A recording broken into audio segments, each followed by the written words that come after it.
ओम श्री तुलसी अष्टोत्तर शतनामावली ओम श्री तुलस्यै नमः।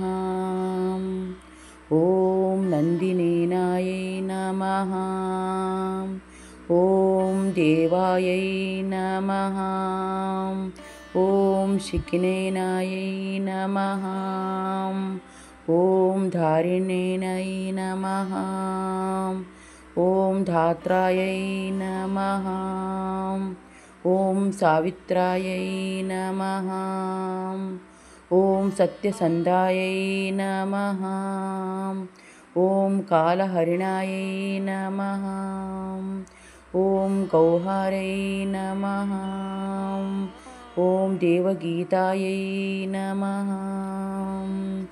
ओम द्रविष्यायै नमः। ओम पद्मिनेनायै नमः। ओम सीतायै नमः। ओम रुक्मिण्यायै नमः। ओम प्रियभूषणायै नमः। ओम श्रेयस्सायै नमः। ओम श्रीमत्तये नमः। ओम मानायै नमः। ओम गौहारै नमः। ओम गौतमार्चितायै नमः।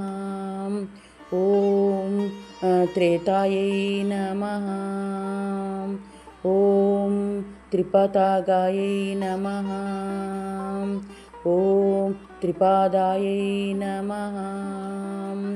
ओम त्रैमूर्तायै नमः। ओम जगत्रायै नमः।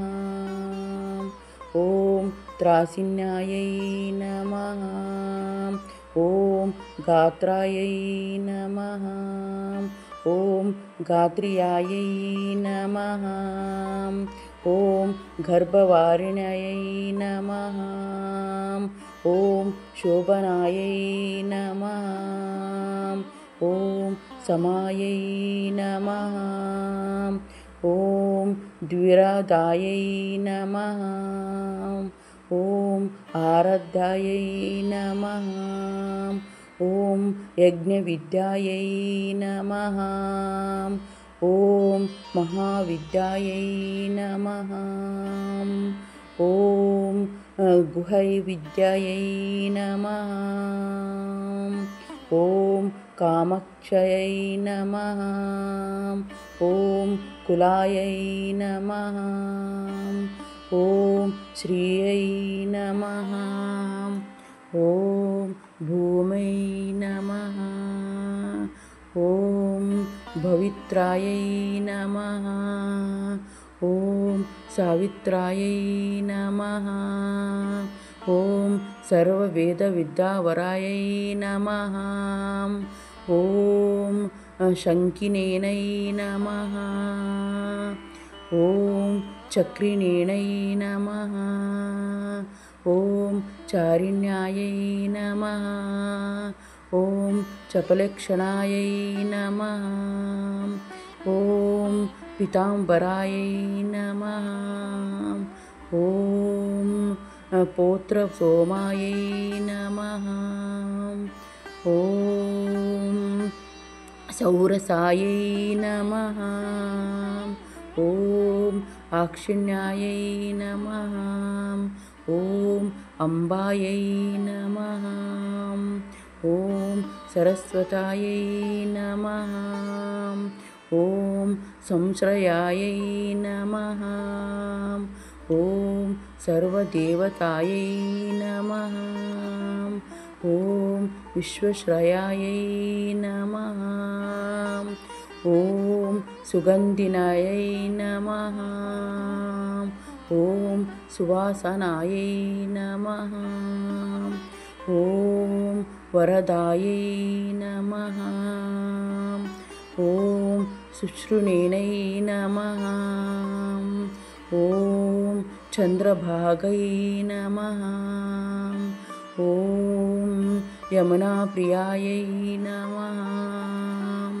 ओम कावेरै नमः। ॐ मणिकर्णिकायै नमः। ॐ अर्चितेनै नमः। ॐ स्थायिन्यै नमः। ॐ दानप्रदायै नमः।